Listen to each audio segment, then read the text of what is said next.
This week, Tarkir Dragonstorm previews are having quite an impact on the secondary market.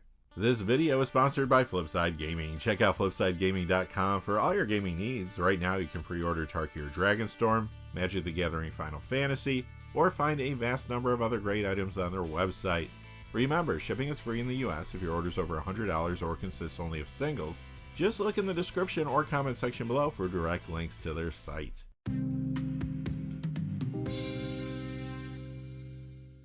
Hey there, this is John from Heroes and Legends, and welcome to another edition of the Magic the Gathering Market Watch. Like I said in the cold open, those Tarkir Dragonstorm previews are really pushing some card prices. Not a ton of cards spiking yet, but the ones that are spiking pretty aggressively. We'll get into all the details in just a moment, but as always, our lists are based on two pieces of criteria: the percentage change in the value of the cards, as well as the change in the number of sales from week to week. We'll quickly look at the cold cards and then spend a little more time on the cards moving up in price. Before we get started though, one fast thing, I do want to say thank you to one of our gold patrons, that is Cesareo Garasa. Cesareo, thank you so much for all your support on Patreon. It does mean a lot to me, to the channel, it helps a ton. Again, I cannot do this without viewers like yourself, so thank you so much, Cesareo. And now without any further ado, let's get into it. We'll begin with the top 10 coldest cards of the week. This week, there are still a couple Aetherdrift cards moving down due to the amount of packs that have been cracked. However, many of the other cards are ones that recently spiked. Now though, they're trying to find their proper price points.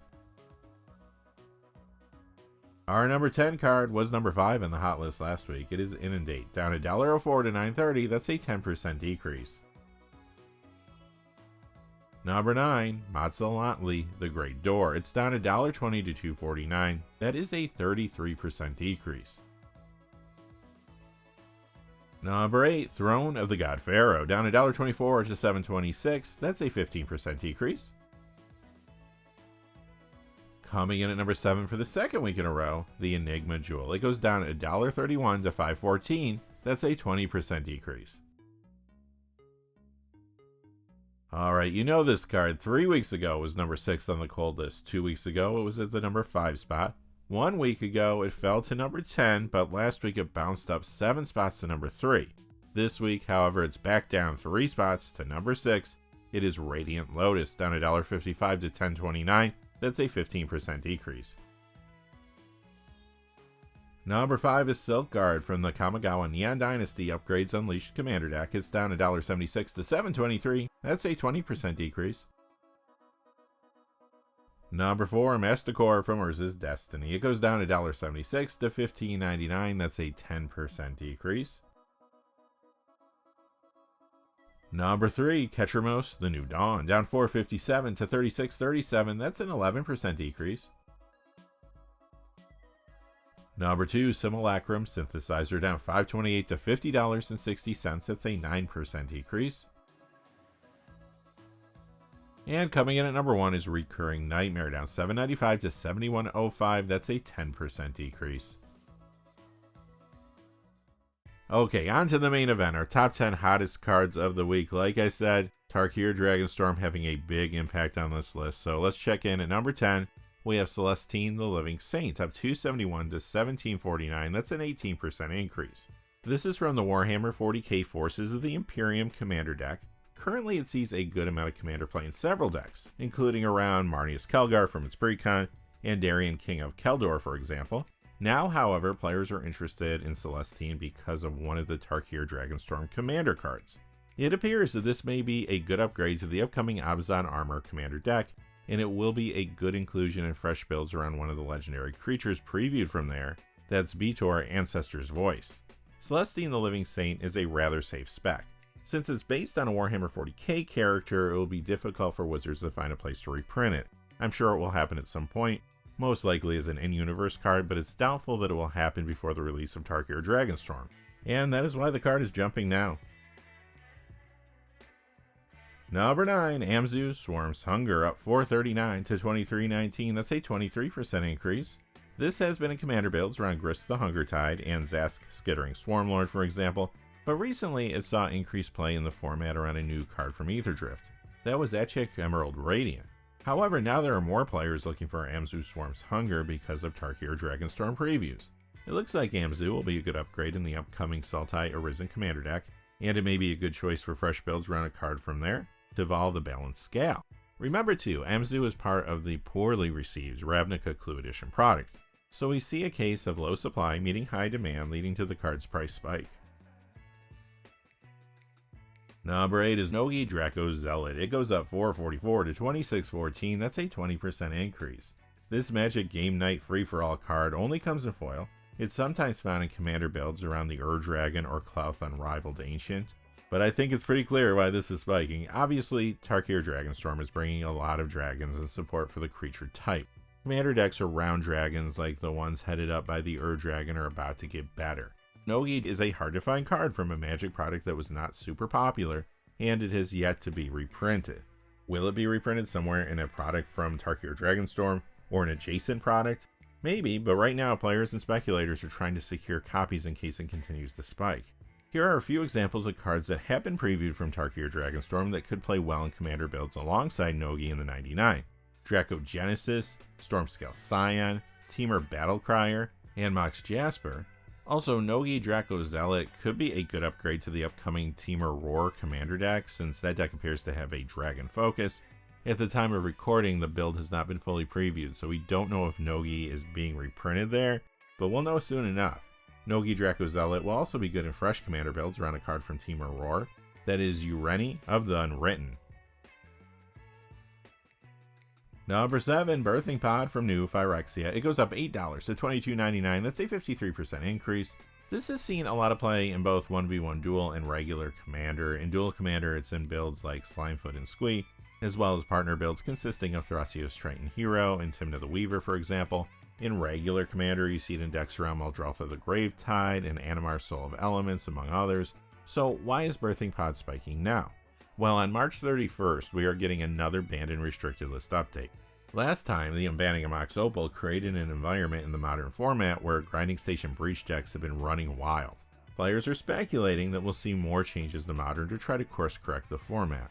Some think Birthing Pod may become unbanned since it doesn't seem to be a card that would create any issues in Modern today. We'll have to see if that happens, but right now many players and speculators are grabbing copies just in case.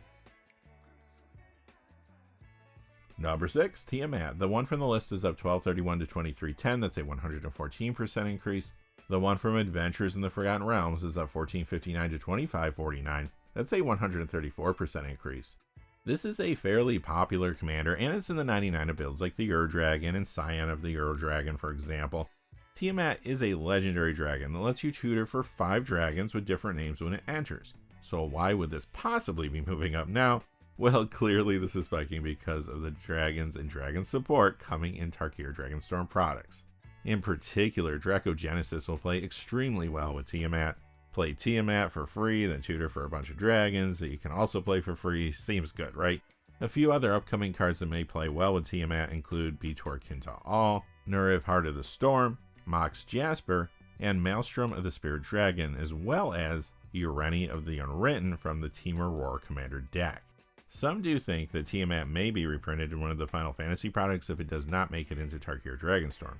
Tiamat is a mythological dragon that has actually appeared in many Final Fantasy games. Time will tell, but right now, Tiamat is red hot. Quickly before we get to the top 5, just a fast reminder, this video is sponsored by Flipside Gaming. Check out flipsidegaming.com for all your gaming needs. Right now you can pre-order Tarkir Dragonstorm there. You can also pre-order Magic the Gathering Final Fantasy products. Plus, they have a whole lot of other things on their website, both Magic related and otherwise.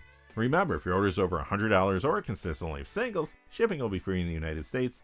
And if you're looking for a direct link to their site, just check out the description or the comment section below. I do have links posted in both of those places. And now, without any further ado, let's get to the top 5. Number 5 is Anvil of Bogarden. This goes up $14.80 to $66 for a 29% increase. It appears in a few commander builds like Tergrid God of Wright and Sheoldred the Apocalypse, for example. Recently, some thought that this card could be a good upgrade to the Aetherdrift Eternal Might commander deck, or something that could be useful in fresh builds around Hashatan Scarab's Fist from there. I haven't seen many deck lists running Anvil of Bogarden though, but it doesn't take much spec to move a reserve list card. Number 4 is Sister Hospitaller up 1489 to 1640. That is a 986% increase if you're doing the math at home. This is from the Warhammer 40k Forces of the Imperium Commander deck, so we have another difficult to reprint card here. It has been seeing a little commander play in builds around Aura Skyclave Hierophant and Marneus Kelgar from its pre-con, for example. Recently though, we saw a few previews from Magic the Gathering Final Fantasy products, and a couple of those preview cards got some players interested in Sister Hospitaller. Some want a copy to upgrade the Final Fantasy Revival Trance Commander deck when it comes out, while others want it for fresh builds. Run a couple cards from there: Terra, Herald of Hope, and Celeste Rune Knight. However, there is a bigger reason Sister Hospitaller is spiking right now. A lot of players have used it to upgrade the Aetherdrift Eternal Might Commander deck. Others have plugged it into fresh decks around Hashatan Scarab's Fist from there. In fact, recently the Spike Feeders aired a Commander gameplay video where they played upgraded copies of the new Aetherdrift decks with both the front-facing and backup commanders. The Hashatan build included Sister Hospitaller, and the card looked amazing. That led to lots of new demand for it over the course of the week. Coming in at number 3 is Gilt-Leaf Archdruid. The Morningtide copy is up 1424 to 1934. That's a 279% increase. The one from the list is up 1622 to 1927. That's a 532% increase. This has been seeing a little commander play in builds like Setai Crozen Protector and Reaper King. However, Tarkir Dragonstorm previews are causing this spike. Some want Gilt-Leaf Archdruid to upgrade the upcoming Sultai Arisen Commander deck, while others want it for fresh builds around Tivala the Balanced Scale. Sultai Arisen has been completely revealed, so we do know that Gilt-Leaf Archdruid is not being reprinted there. The idea here is to produce some zombie druids with Tival, then use Gilt-Leaf to take all the lands that a target opponent controls. People will love that. Number 2 is Powder Keg. It goes up $21.99 to $50.24. That's a 79% increase. This is seeing a little play in legacy sideboards to deal with decks like Painter and Coveted Jewel Combo. For example, I recently saw a copy of this in the sideboard of a 5-color Cascade deck. However, pre-modern is the key driver for the price spike we see here. This is in sideboards as well as main decks in the format to deal with problematic artifacts. Popular decks run it too, like Stiflenaught, Tide Control, Mono Black Clerics, and Pit Rack, for example. Since Powder Keg is a reserve list card, it doesn't take much to make a jump, but the pre-modern format has continued to gain momentum, and you see the result here. And finally, coming in at number 1 is the Dragon, the Commander Masters copy of $14.99 to $49.99. That's a 43% increase. The Commander 2017 copy, that one only comes in foil. It's from the Draconic Domination deck. It is up $58.26 to $101.25. That's a 136% increase. In a shocking turn of events, this is our number 1 card of the week. Of course, this is the most popular Dragon typal commander, but it can appear in the 99 of builds around Scion of the Dragon and Asika God of the Tree at times. Again though, the Dragon support and new dragons coming from Tarkir Dragonstorm are the catalyst for the spike you see here. Lots of new tools are on the way for the Dragon commander builds. Some of the better preview cards for the Dragon that we've seen so far are going to look familiar: Draco-Genesis, Beator Kintaal, Nurav Heart of the Storm, Mox Jasper, and Maelstrom of the Spirit Dragon, as well as Ureni of the Unwritten from the Temur Roar Commander deck. And that's going to do it for this episode of the Magic the Gathering Market Watch. We are going to have to keep a close eye on dragon-related cards in the coming weeks and months. I know there's going to be more price spikes, so the cards we saw today could potentially spike even more. Dragons are popular, we know this, so there's going to be a lot of attention on Tarkir Dragonstorm. Until next time though, hey, thanks for watching. If you enjoyed the video, please remember to like and subscribe, and have a great day. Hey, thanks for watching. This video is made possible through the generous support of viewers like you on Patreon. Check out the description below for links to our Patreon page as well as our Amazon affiliate store, where a small percentage of all sales will also help support the channel. Finally, if you haven't had a chance yet to subscribe, hit that subscribe button so you don't miss any of the new videos on Heroes and Legends. Talk to you again soon, and have a great day.